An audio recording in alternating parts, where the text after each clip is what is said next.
El 4 de mayo de 1589 se divisó en las costas de A Coruña la mayor flota nunca vista en el horizonte. 180 barcos ingleses se dirigían hacia la ciudad con intenciones desconocidas. Era la respuesta inglesa al ataque español de la Gran Armada, y sus objetivos buscaban alterar todo el equilibrio de poder europeo. Esta es la historia del mayor ataque naval inglés lanzado contra la península ibérica, pero también es una de las historias fundacionales para A Coruña, la de cómo una ciudad de tan solo 4.000 habitantes se defendió de un asedio de más de 25.000 hombres. Es el relato de un ataque que se gestó en los astilleros del sur de Inglaterra, comenzó en las costas gallegas y se decidió en el corazón de Lisboa.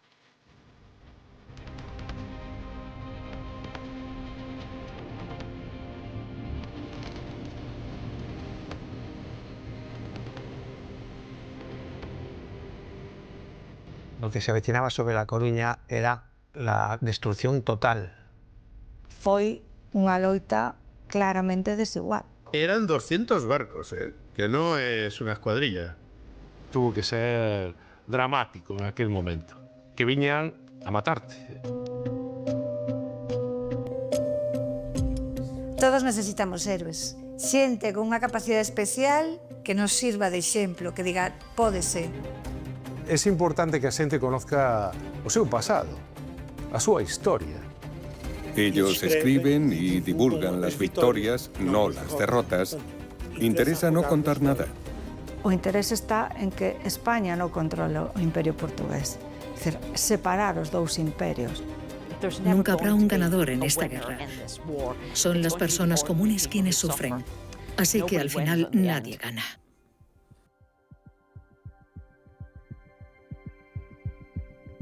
Esta historia comienza en Plymouth, una ciudad costera del sur de Inglaterra.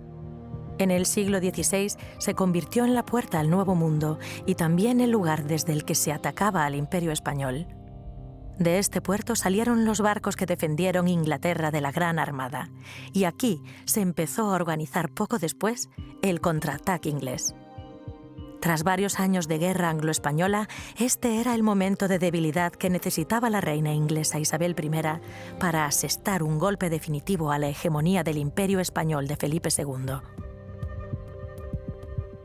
Esta es una recreación de cómo podría haber sido un jardín isabelino, ya que los jardines eran fundamentales para Isabel I. La corte de Isabel I construyó jardines lujosos y magníficos como una forma de demostrar su riqueza y prestigio. Lo más interesante del carácter de Isabel era su habilidad política y su disposición para confiar en las personas que estaban bajo su mando. Nombraba a ministros y consejeros muy competentes para gobernar Inglaterra y confiaba en ellos, lo que le dio estabilidad a su gobierno y le proporcionó un grupo de asesores a quienes recurrir en busca de consejo.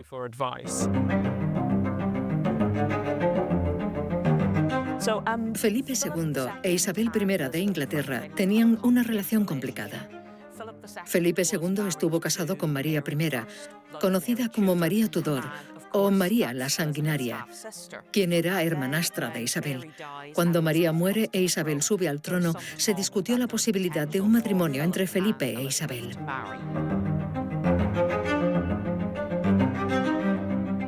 En ese momento, Felipe incluso consideró casarse con Isabel. A pesar de haber estado casado con su hermanastra, intentó un matrimonio con ella, aunque Isabel no mostró interés. Isabel había observado los problemas que ese matrimonio había causado a su hermanastra. Después, durante las décadas de 1560 y 1570, mientras Isabel reina, la relación con Felipe se vuelve mucho más compleja y tensa. Esto se agrava en 1570, cuando el Papa emite una bula papal, excomulgando a Isabel y permitiendo a sus súbditos derrocarla y asesinarla.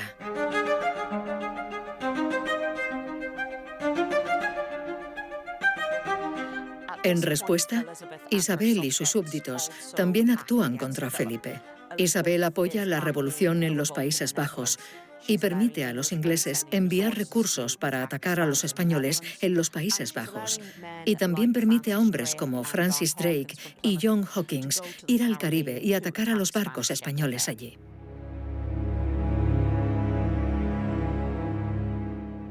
La ofensiva de la Gran Armada Española de 1588 convirtió el conflicto en una guerra abierta. Las tensiones habían ido escalando a lo largo de los años, pero este ataque marcó un antes y un después. La habilidad de las fuerzas inglesas dirigiendo la defensa de la isla, unido a las condiciones climáticas adversas, se saldó con el abandono de la misión y el hundimiento de decenas de barcos españoles en el viaje de vuelta. Fue una batalla que marcó a los ingleses, y para la reina Isabel I supuso la salvación frente a una invasión que la atormentaba. En este periodo, los ingleses no tienen una opinión muy positiva de España. Creen que si llegaba a invadir Inglaterra, impondría la Inquisición y torturaría a la gente.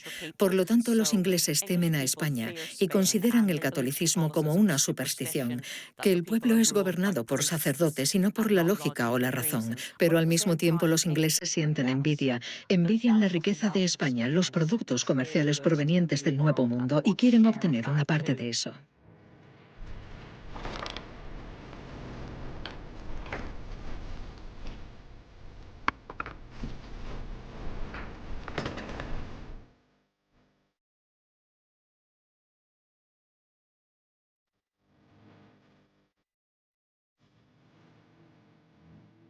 Bueno, tenemos que decir que este conflicto entre Isabel I de Inglaterra y Felipe II no fue un conflicto entre dos imperios.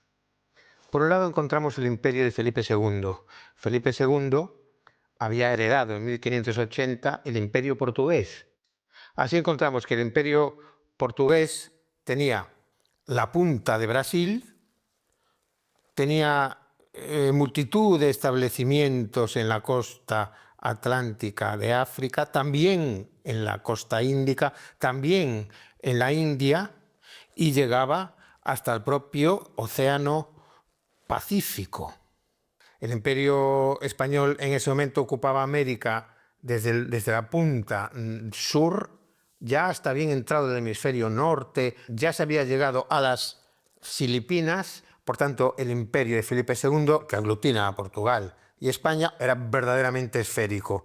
Por otro lado, Inglaterra en ese momento no tenía imperio. Isabel I de Inglaterra tenía jurisdicción sobre Inglaterra y sobre algunos lugares de Irlanda. Vemos, por lo tanto, que no es un conflicto entre dos imperios, sino que es un conflicto entre un imperio planetario y Isabel I de Inglaterra, que llevaba 2 décadas atacando establecimientos del imperio de Felipe II. O gran cambio en 1580 é que ao incorporarse Portugal á Coroa de Castela tamén incorporarse o Imperio Portugués. É dicir que, dende ese punto de vista, a animadversión inglesa e francesa creceu moito xustamente a partir dese momento. O interese está en que España non controle o Imperio Portugués, é dicir, separar os dous imperios.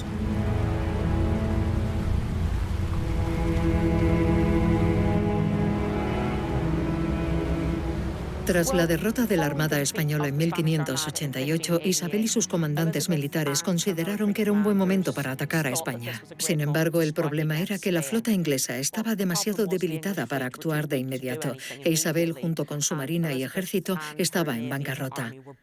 No tenía dinero, había gastado mucho en el enfrentamiento con la Armada Española. Entonces surgió la idea de financiar una sociedad anónima. Esto provocaría problemas más adelante porque muchos de los patrocinadores financieros esperaban obtener un retorno de su inversión. Por ello, los objetivos estratégicos de la expedición se dejaban de lado cada vez que surgía una oportunidad de saquear y obtener tesoros. O corsarismo tamén é un negocio e, polo tanto, os intereses dos corsarios non son os intereses da raíña. Hai que ter en conta que as empresas corsarias exixen investimentos. Un investidor é a raíña, pero logo hai investidores privados, mercaderes, homes de negocios, e o feito de que a expedición este comandada por Drake é unha garantía, podemos decirlo así, non?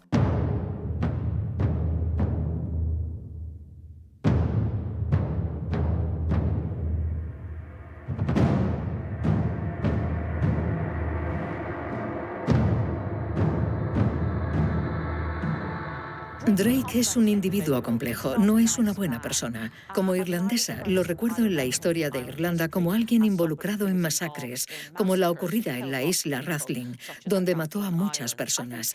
Para los españoles, Drake probablemente era un pirata, y ese era el dilema de la época. Si eras español y Drake te atacaba, bueno, era un pirata. Pero Drake cree que actúa bajo la autorización de la reina Isabel I y en favor de los intereses de Inglaterra, pero era un pirata. La contraarmada tenía dos mandos. Por un lado, Francis Drake era el almirante y el que tenía el mando de los barcos, y por el otro lado, John Norris era el general que tenía el mando de los hombres. Norris es un soldado profesional. Ha servido en los ejércitos ingleses durante mucho tiempo. Es un comandante militar con mucha experiencia en el campo de batalla. Había participado en numerosas guerras y ayudó a conquistar Irlanda para Isabel, donde se le conocía por su brutalidad. Sin embargo, era una elección adecuada para liderar las fuerzas terrestres en la Armada inglesa de 1589, debido a su vasta experiencia como comandante. Mientras se preparaba la flota a toda velocidad, se definieron los objetivos de la expedición. El primero era arribar a los puertos del norte de España, donde se reparaban los barcos de la Gran Armada, para destruirlos e impedir un nuevo intento de invasión.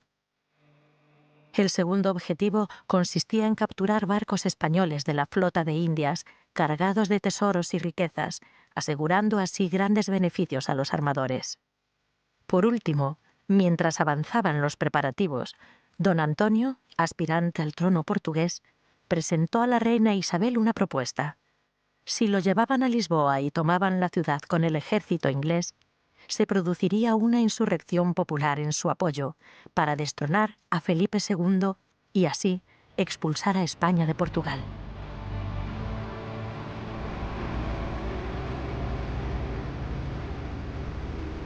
Las condiciones en las que don Antonio negoció el apoyo extranjero para su causa son relativamente conocidas. La historiografía nacionalista portuguesa durante mucho tiempo intentó ocultar esta dimensión, pero don Antonio estaba dispuesto a ceder tanto Brasil como sus posesiones en Oriente para asegurar el apoyo inglés y reclamar el trono. Le promete 300.000 ducados anuales, le promete guarnecer todos los castillos costeros de Portugal con tropas inglesas pagadas a su costa y sobre todo,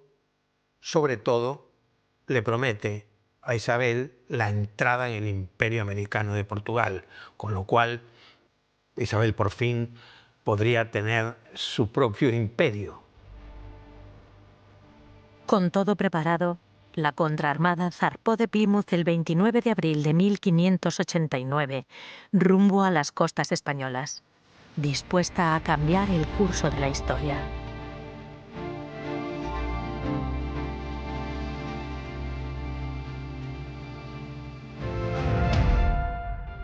Vaya plano más. Tenemos un plano de lo que era el Golfo Ártabro, con las tres grandes rías, la de Coruña, la de Betanzos y la de Ferrol, y hacia el norte, el lugar por donde entró la escuadra inglesa. Los vigías de Estaca de Bares, de Cabo Prior, prendieron una gran fogata y se fueron encendiendo fogatas estratégicamente situadas hasta que llegaron las noticias muy rápido a la Torre de Hércules, y en lo alto de la torre se prendió otra gran fogata para llamar a toda la población de la comarca a defender la ciudad. Sempre había torres visía nas que habitualmente encendíase un fogo para indicar que chegaba unha armada. Y así la contraarmada se dirige directamente contra La Coruña, donde es divisada el 3 de mayo. Se vieron desde muy lejos los barcos debido a su velamen. También es cierto que ya en esta época contábamos con catalejos.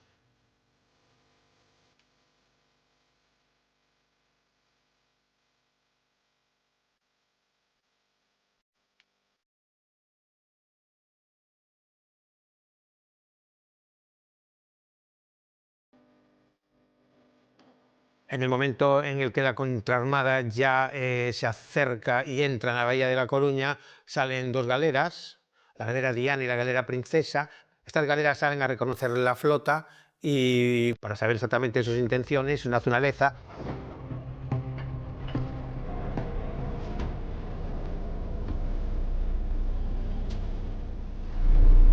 Hola, tráfico, buenos días.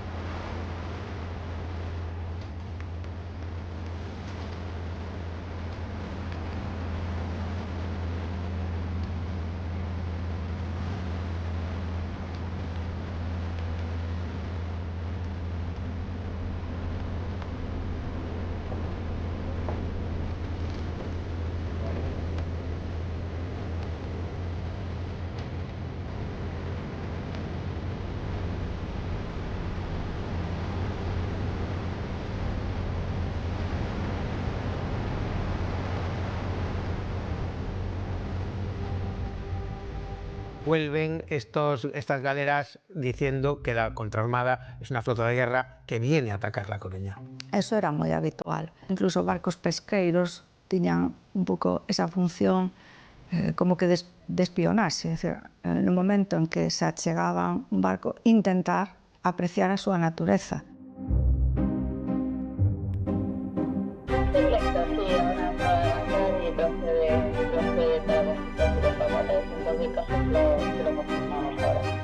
Estos cruceros que vienen bastante a menudo al puerto de Coruña, hay veces que hemos llegado hasta tener 4 a la vez. Hay muchos que vienen del norte de Europa, sobre todo de puertos ingleses, y el primer puerto español que tocan es Coruña. Un barco tan grande como el Arbia suele ser un... Y a la ciudad es imposible detener la entrada de la contraarmada en la ría abierta de La Coruña. Y ya una vez que llegan a la ciudad es cuando descubren que la ciudad les está esperando y naturalmente empiezan a dispararle desde la artillería de la parte de la ciudad alta, ¿no? Donde ya se habían apostado unos cuantos cañones.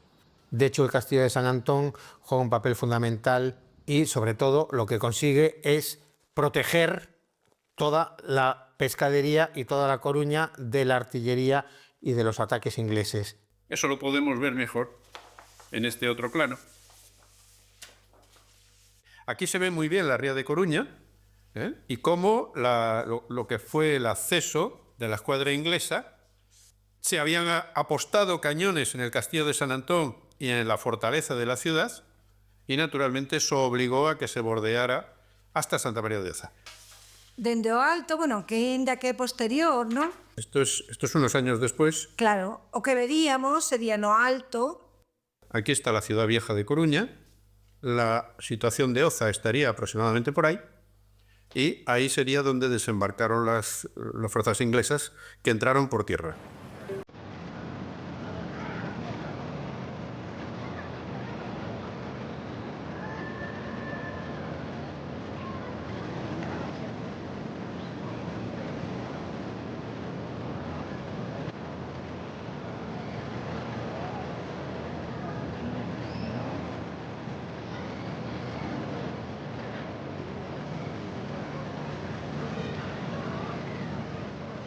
Sí, naturalmente aquí hay poblaciones, hay zonas, Santa Lucía, etcétera, desde donde se divisa los acontecimientos y inmediatamente, naturalmente, se avisa. Es una distancia bastante prudencial para espiarlos desde esta zona. Vemos unas 250 barcazas, unos 80 buques aproximadamente, y vemos cómo esas barcazas, bueno, esas tropas pues están llegando ahora mismo a las costas coruñesas. Veo que vienen muy bien armados, muy bien pertrechados. Pues yo creo que ahora mismo tendremos aproximadamente una hora. Tendremos que preparar parapetos, tendremos que preparar lo que es la defensa artillada de las murallas. El inglés va avanzando y al final lo que hace es sitiar por tierra. La Coruña queda completamente cercada. Por su lado encontramos el murete de la pescadería, que es un murete de solo 4 metros de altura, pero sí que es cierto que ahí se van a apostar las tropas españolas. Sabemos exactamente su distribución. ¿Y qué ocurre esta noche del 5 de mayo? Pues que los ingleses lanzan su gran ataque desde sus trincheras contra el muro de la pescadería. Ataque estruendoso.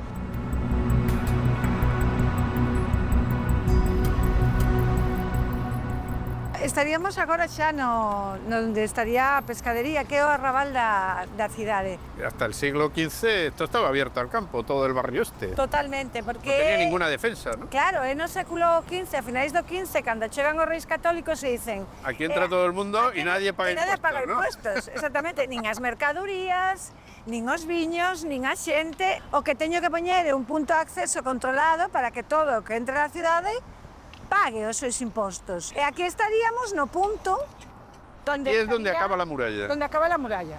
Es un cierre de la ciudad, una tapia. Sí. Una tapia hecha de barro y piedras y enfoscada en blanco, con yeso.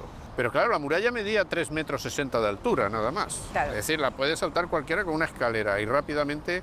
Lo que pasa que a los que estaban defendiendo la muralla los cogieron entre dos fuegos. Porque mientras estaban bombardeando aquí, estaban desembarcando en el puerto, en el Arenal, estaban desembarcando las tropas en barcos. Los ingleses lanzan su ataque contra el murete, pretenden sincronizar su ataque terrestre al murete del Istmo con un desembarco intramuros. Y amparados por la oscuridad de la noche, consiguen desembarcar en la playa corrida de la Marina. Estos hombres atraviesan las calles de la pescadería y atacan por la espalda. Primero hay una matanza general, la población tiene que huir. Esto fue una especie de caza. Es un momento de máxima tensión, es un momento de lucha calle a calle. Es la noche del 5 de mayo. 5 de mayo de 1000... asesinados y otros mueren ahogados al tratar de huir por mar.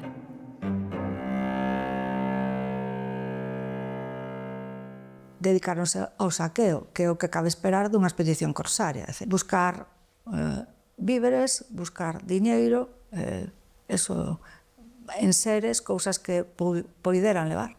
Mayormente a leyenda de dos piratas, en este caso do corsario Drake, que as súas tropas se emborrachaban, violaban, robaban, mataban. Cando hai un combate, un asedio, é o que suele pasar. El objetivo de Inglaterra es tomar la ciudad. Lo que consiguen entonces es tomar la ciudad baja o pescadería.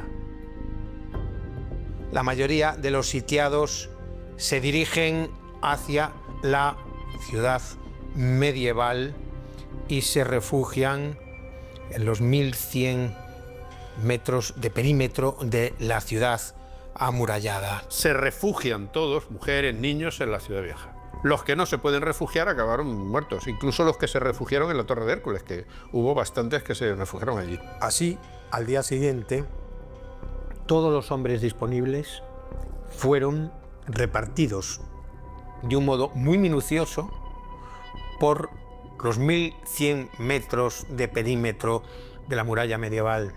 Así la ciudad quedó blindada. Tiñan armamento, tiñan alimento, que é o fundamental, e tiñan agua. E, polo tanto, podían intentar a resistencia. Desde o mar era moi complicado. As murallas estaban máis ou menos ben defendidas e artilladas.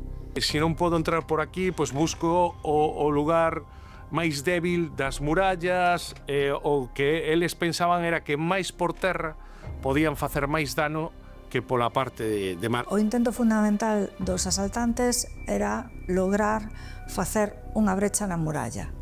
Eso era o obxectivo fundamental sempre en todos os asedios. Así, el 14 de mayo está ya totalmente preparado el ataque inglés.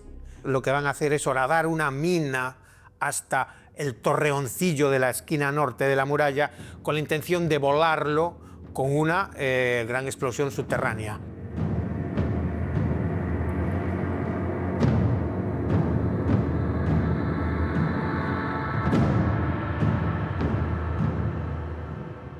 Mientras los ingleses cavan el túnel por debajo de la muralla para dinamitarla, cientos de mujeres, ancianos y niños recogen piedra, madera y tierra de casas y construcciones de la ciudad para hacer un terrapleno en la muralla y así reforzarla por dentro. Los ingleses terminan de cavar el túnel y colocan una gran cantidad de explosivos. Cuando se produce la detonación, el refuerzo de la muralla actúa como tapón y la onda expansiva sale por el túnel donde trabajan las fuerzas inglesas, provocando cientos de muertos entre sus filas.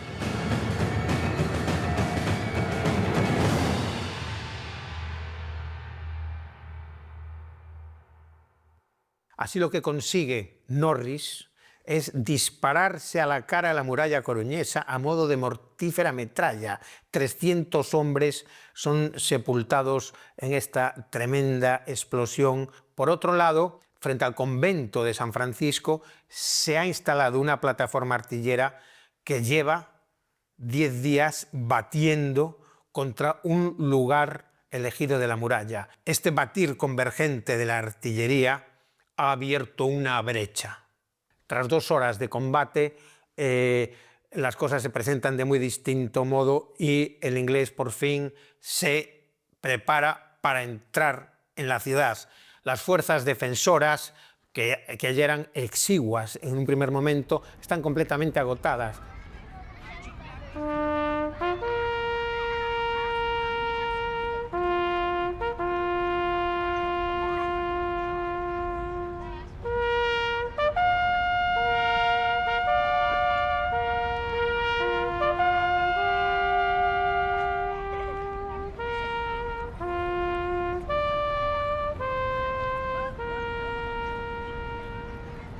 Llegó el 14 de mayo de 1589 y los ingleses lanzaron su ataque masivo.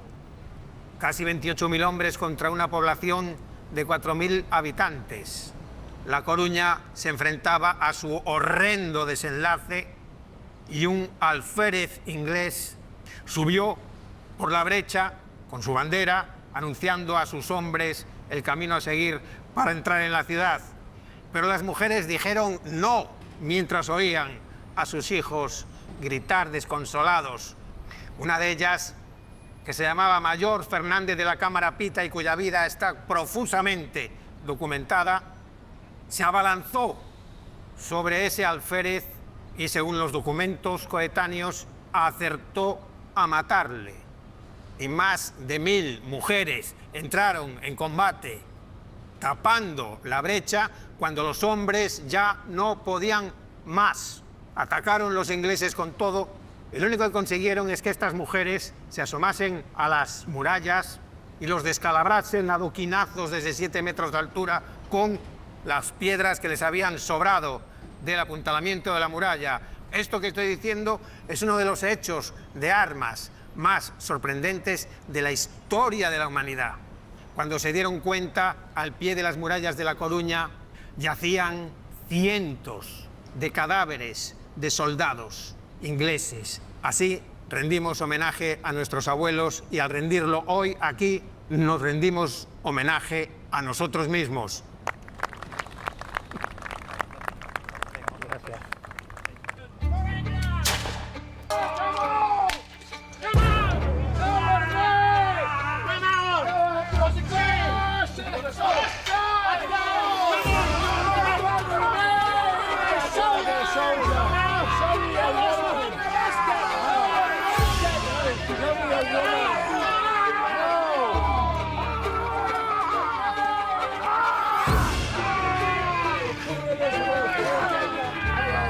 We'll get the flag back. Oh, we'll be back. Long live Queen Elizabeth.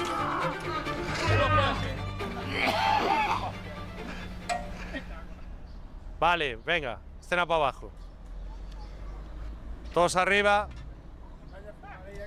A ver, una cosa, los tres de arriba, hay que gritar un poco y moverse. Tiene que haber un herido, un muerto, gritando, y tú aguantas la escalera, Mario. Y el otro igual, coger la otra escalera. Una va aquí y la otra va aquí. Vale. Era lo de hoy es nuestro día. Ese, hoy es nuestro día. Eso es lo que tienes que decir. Bueno, esa frase completa. Tú, como capitán Troncoso, al mando de tus tropas, vas a defender la ciudad con el mayor arraigo posible y con la mayor fortaleza para que los ingleses no entren en La Coruña. Venga, va. Acción. Como sargento mayor Luis de León, le informo que esta ciudad está dispuesta a luchar como un tercio. Chicas, mujeres, venid aquí, ayudadme. Hoy vamos a luchar a muerte para defender a nuestros maridos que han fallecido, para defender a nuestros niños, para defender a nuestros padres.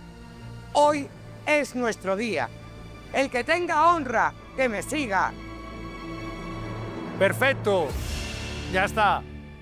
Ya hemos terminado. Queda todo de maravilla. Gracias. Zapatos con los correajes también. No, los zapatos los vamos a meter en otro lado. Planteamos sempre unha recreación dunha forma amena o que foi o combate, no? O asedio e ese momento do cerco e da brecha na que María Pita, bueno, pues, o oficial inglés quitoulle a bandeira, a pica e o matou. E mostrar pues, como podía ser a vida cotidiana naquel momento.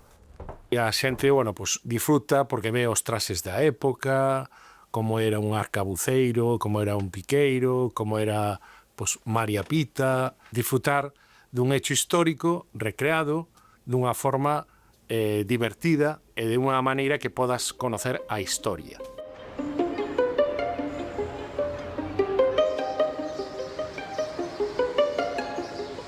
Finalmente, los ingleses renuncian a tomar la ciudad alta y deciden abandonar A Coruña. El 15 de mayo se dedican a enterrar a sus muertos. Poco después, comienzan a reembarcar en los barcos y el 19 de mayo inician la salida de la bahía coruñesa. Muchos de ellos iban heridos en los barcos, habían perdido a muchos compañeros y sentirían una enorme sensación de alivio por irse de un lugar en el cual habían sufrido una de las peores derrotas de la historia de Inglaterra. Y por otro lado sentirían una enorme incertidumbre ante el destino que les esperaba, porque su misión era aprobar hacia Lisboa. Habían sido muy violentamente repelidos de una ciudad de 4.000 habitantes y tenían que irse a la toma de una ciudad que sobrepasaba los 100.000, que no era más pequeña que Londres.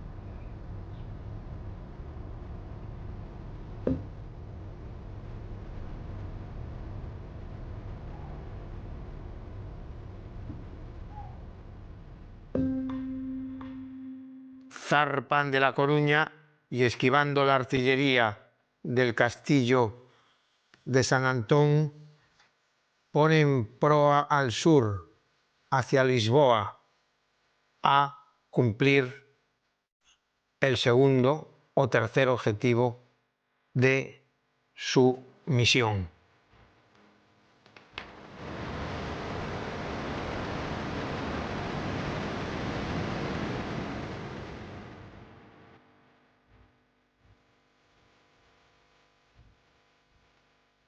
Nos barcos ingleses, nos barcos españoles, nos barcos da época en xeral, as condiciones tendían a ser penosas. No caso dos barcos veleiros, que son os que navegan polo Atlántico, O que temos, bueno, barcos de reducidas dimensións, hai hacinamento, hai un problema gravísimo que é o problema dos bastimentos e sobre todo da auga. Normalmente as tripulacións se tende a darlles viño en vez de auga porque a auga tende a corromperse con maior facilidade. La comida estándar en un barco era lo que se podía conservar, así que los marineros ingleses en esta época vivían de galletas de barco, un tipo de pan duro, no una galleta dulce como la que conocemos hoy en día, también cerveza y carne de res. Los soldados ingleses en esta época eran gente común. Muchos de ellos eran reclutados, muchos no querían estar allí. A menudo no estaban muy bien entrenados ni bien equipados, pero al mismo tiempo había un núcleo en la flota de soldados con mucha experiencia que estaban acostumbrados a hacer campañas contra los españoles.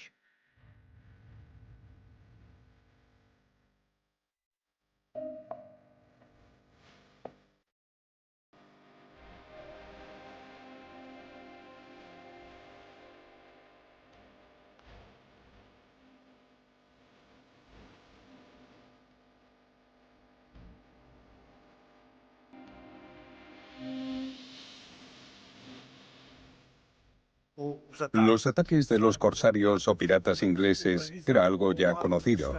Es decir, ya se sabía que los ingleses venían y que era el terrible Drake el que venía. Eso generó pánico entre la población. Por tanto, salieron de A Coruña, donde habían parado sin autorización de la reina, avanzan por la costa a lo largo de una costa desabrigada, donde no hay ningún lugar para refugiarse, pero siempre inspeccionando el terreno para valorar qué hacer. Entonces llegaron a la altura del Cabo de Roca, y ahí trataron de decidir cuál sería su siguiente acción. En este punto surgieron dos opiniones: la del hombre de mar, Drake, y la del hombre de tierra, el general Norris.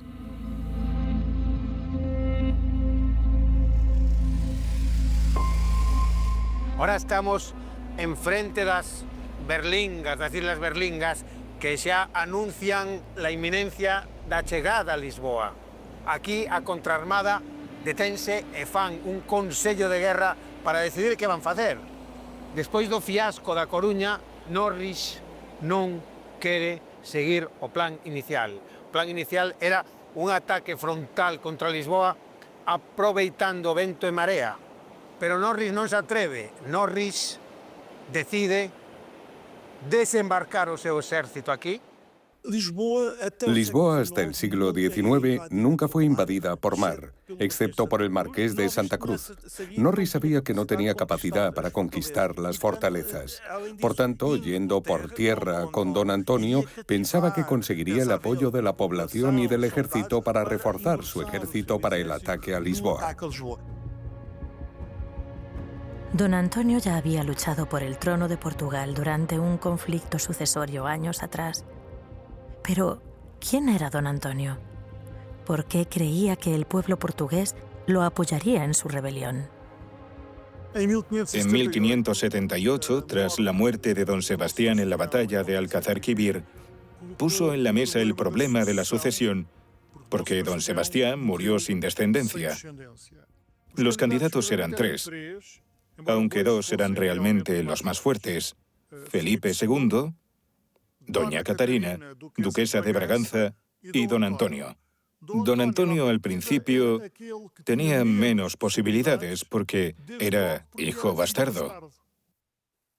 Lo que pasa es que el duque de Braganza dice que no quiere reclamar para sí el trono. Por lo tanto, quedan dos facciones, una apoyada por la población en general y algunos nobles, pocos, y otra apoyada por el rey. Una parte importante de la nobleza portuguesa veía con buenos ojos el imperio español, ya que era una oportunidad para hacer nuevos negocios. Yo creo que a pesar de la construcción historiográfica que muestra a Felipe II como un heredero no válido, él estaba al mismo nivel que los otros herederos. Hubo una batalla en Lisboa entre las fuerzas que apoyaban a don Antonio y las del duque de Alba, y fue una derrota para las huestes antonianas. Desde ese momento quedó claro que no tenían ninguna oportunidad. ni política ni militar. Don Antonio huyó al extranjero y fue sobreviviendo políticamente, buscando apoyos para su causa. Los ingleses intentan desembarcar en un lado peligroso de la playa de la Consolación. Algunas de sus barcazas se hunden. Aquí se produce una primera batalla con soldados españoles que acaban retirándose ante el gran número de tropas inglesas. Finalmente, 12.000 hombres toman tierra y conquistan Peniche. Don Antonio había convencido a Isabel I y a su círculo de que al desembarcar recibiría el apoyo popular a su causa.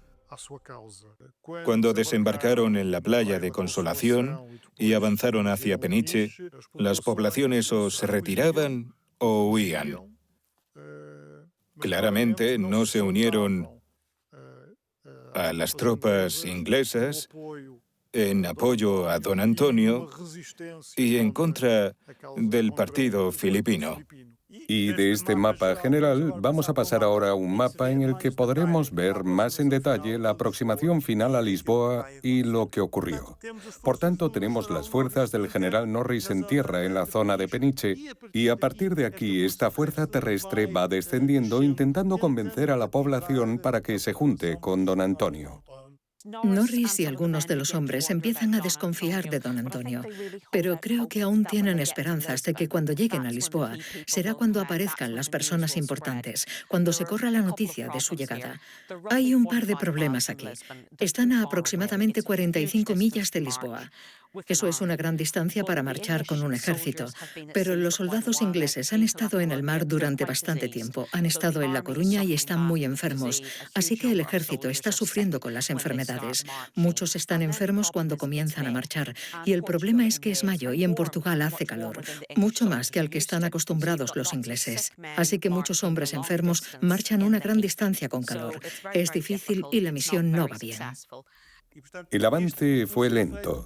Se detenían para intentar convencer a la población y no lo conseguían, hasta que finalmente llegaron a la zona de Lisboa, en Loures. Mientras tanto, por mar, las fuerzas van avanzando y Drake consigue desembarcar en la zona de Cascais. Pero Drake, que debía apoyar a las fuerzas terrestres desde aquí, va a permanecer aquí durante estos días.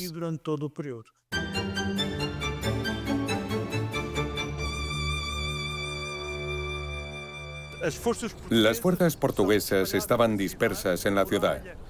La muralla rodeaba Lisboa hasta la zona del Cais do Sodré, junto al Tajo, pero la mayor parte de los soldados estaban aquí, en el castillo de San Jorge. Hay relatos que indican que la artillería española alcanzó el mirador de San Pedro de Alcántara, donde estaba el general inglés Norris. ¿Qué faltó a los ingleses? Faltó la presencia de Drake, de sus navíos que estaban en Cascais, pero que no entraron en el río. Drake afirma que no puede entrar en el estuario porque sus hombres están demasiado débiles. Hay demasiados enfermos en su flota y no puede navegar. Yo creo que en este punto Drake ya se ha dado cuenta de que la expedición está condenada al fracaso. Estás más gordo, meu amigo. Tudo bem? Tudo bem? Muy bien. Estás más fuerte. Sí, tú también. Fuerza. Vamos allá. Vamos a mostrar cómo sucedió esta batalla. En 1589, ya han pasado unos años. Esta es una imagen satelital reciente de Lisboa y aquel era un mundo completamente diferente. Completamente diferente. Mira Lisboa. A Lisboa do da Faceis era un bocadinho. Haz un dibujo. ¿Cómo era? Era pequeniña. Era... Ahí está el castillo de San Jorge. Son Jorge, acerca Fernandina, era una cousiña así. Entonces, os ingleses que desembarcaran en Peniche, van baixando, están siendo hostigados, siguen e, ao final, o que fan é acuartelarse extramuros de Lisboa, no barrio da Vica, todo por aí, o 3 de xuño, o que van a facer os españois é lanzar un ataque triple. Por la espalda, un parte do exército, outro ataca desde a propia cerca fernandina e outro ataca saindo por a porta e hai unha terrible batalla.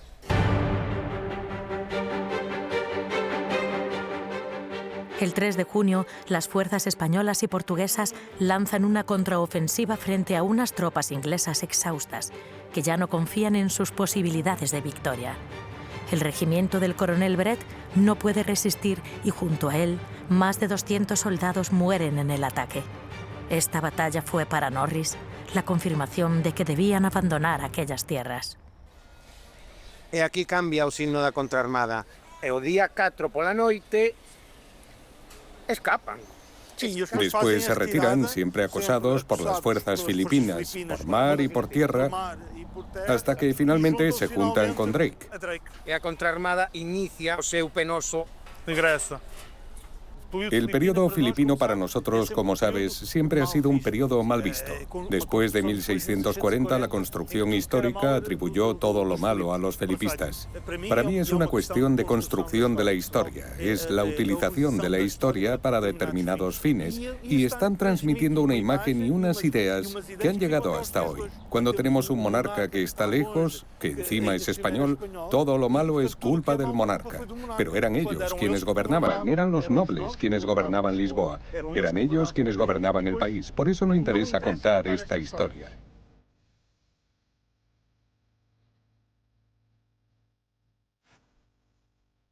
Y efectivamente, la contraarmada empieza a subir hacia Inglaterra.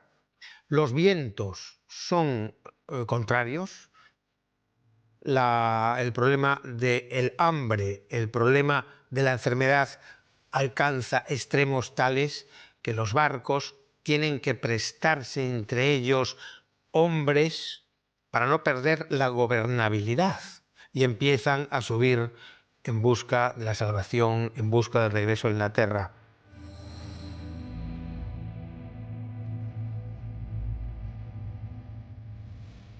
De los 27.667 hombres que zarparon de Plymouth, según un recuento empírico inglés, se presentarán a la paga 3.722. Esto convierte a esta expedición en la mayor catástrofe naval de la historia de Inglaterra.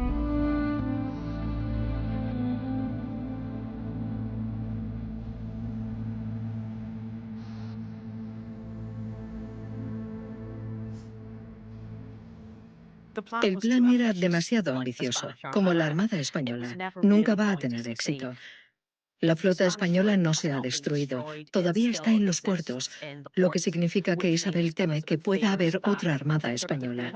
Así que está muy enfadada con esto. Ha gastado un montón de dinero, mucho más de lo que había planeado, y no hay ganancias financieras. Don Antonio no ha tomado el trono, no se ha capturado ningún barco español con tesoros, y ahora la flota inglesa regresa hecha pedazos. Está destruida. Un enorme número de marineros y soldados están muertos o moribundos. Así que no había dinero para pagar a los marineros, e Isabel y su gobierno se negaron a pagarles. Este fue el desastre que Isabel tuvo que enfrentar. Y ella podía ser muy cruel con su gente si pensaba que era necesario. Cuando descubre lo que ha pasado, reacciona con angustia. Está furiosa con Drake y Norris, pero no puede admitir públicamente el fracaso. E incluso en ese momento era plenamente consciente del poder de la propaganda. A veces lo mejor que se puede hacer con un desastre es no decir nada. Entonces, en este momento se inicia una extraordinaria maniobra para ocultar esta derrota. Si los últimos barcos en regresar a Inglaterra de la contraarmada regresan en julio, en agosto se publican dos extraordinarios panfletos que sustituyen las verdaderas operaciones militares, que sustituyen lo acontecido por un relato fantástico. Un relato fantástico en el cual los ingleses son victoriosos. Felipe II, en algúns momentos, foi pouco perspicaz. A raíña Isabel foi quen de darlle a volta á historia. É dicir, todas as guerras teñen sempre un componente de guerra de opinión. Non é só loitar no campo de batalla ou nos despachos. A importancia da guerra de opinión durante todo o seu reinado foi fundamental. Os ingleses, os holandeses, en xeral, os poderes protestantes foron moitos máis eficaces que a monarquía española. De tal manera que la contraarmada queda completamente ocultada y a la larga desaparece totalmente de la memoria colectiva, no solo de Inglaterra, sino de la memoria colectiva de Europa. Interesa no contar nada. Interesa mostrar que Isabel I es la gran reina y que sus fuerzas protestantes son las grandes victoriosas sobre el opresor Felipe II. Ellos escriben y divulgan las victorias, no las derrotas, por norma. También nosotros lo hacemos. La guerra anglo-española del siglo XVI no tiene ganadores. Nadie tiene el poder para ganar, ni la capacidad de disponer de suficientes recursos para ganar. Por lo tanto, nunca habrá un ganador en esta guerra. Son las personas comunes quienes sufren. Los soldados que son reclutados en los ejércitos son los que mueren. En España, en Portugal, en Irlanda, en los Países Bajos. Así que al final nadie gana. La historia han tenido momentos cumbres. María Pita es el momento cumbre de la historia de la ciudad, eso está claro. Cando empecé a traballar sobre este personaxe, creín que era un mito. Cando empecé a baixar a documentación, sorprendeume. É unha muller da que temos un volumen de información xudicial verdadeiramente extraordinaria. As fontes a perfilan como unha muller que salta moitos cánones e moitos presuicios sobre a realidade das mulleres neste período.